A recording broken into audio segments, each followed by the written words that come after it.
I have followed the paths of our young elect with the greatest interest, believing that one must suddenly appear who could give voice to the highest expression of our times in an ideal way, one who would achieve mastery not gradually, but like Minerva, springing fully armored from the forehead of Zeus.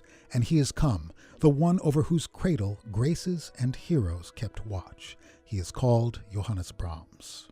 Sitting at the piano, he began to reveal wonderful regions, drawing us into ever more magical spheres that made the piano into an orchestra of lamenting and jubilant voices. There were sonatas that were more like veiled symphonies, each piece so different from the other that they seemed to stream from every possible source.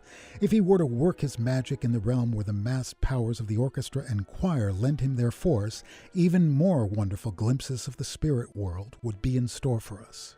These editorial comments, written by Robert Schumann and published in late October of 1853 on the front page of the influential magazine he co-created, the New Journal of Music, took the unknown, unpublished, post-adolescent Brahms, a composer who'd written only a handful of piano pieces, and made him one of the biggest topics of discussion in Europe.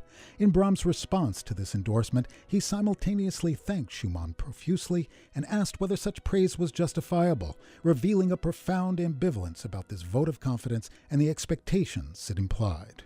He was particularly burdened by Schumann's prediction of success in the symphonic realm, which was widely interpreted as a benediction of Brahms as the long-sought successor to Beethoven. This internal struggle would play itself out over the next 23 years, as Brahms produced a hefty inventory of masterful chamber music, lieder, and piano pieces, works in which the orchestra played an important role, such as his first piano concerto and his Requiem, and even purely orchestral pieces, like his two orchestral serenades and his Haydn variations.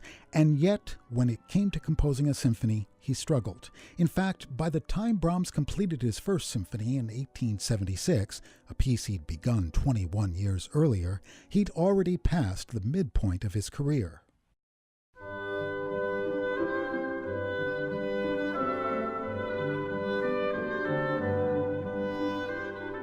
But Brahms' completion of his first symphony proved to be an artistic breakthrough, and just 8 months after its November 1876 premiere, he was hard at work on his second. Spending his summer at the lakeside resort town of Portschach, where he found the scenery so inspiring he claimed that the melodies fly so thick here you have to be careful not to step on one, the composer worked with unusual dispatch. Brahms was a legendarily self-critical musician who would throw fully completed works into the fire without hesitation. He claimed to have discarded 20 string quartets before writing 3 he deemed worthy, and it's possible that he threw away more of his music than he published. Yet by summer's end, he'd completed his new symphony, a large-scale, 45-minute work that's as joyful and sunny a piece as Brahms ever wrote.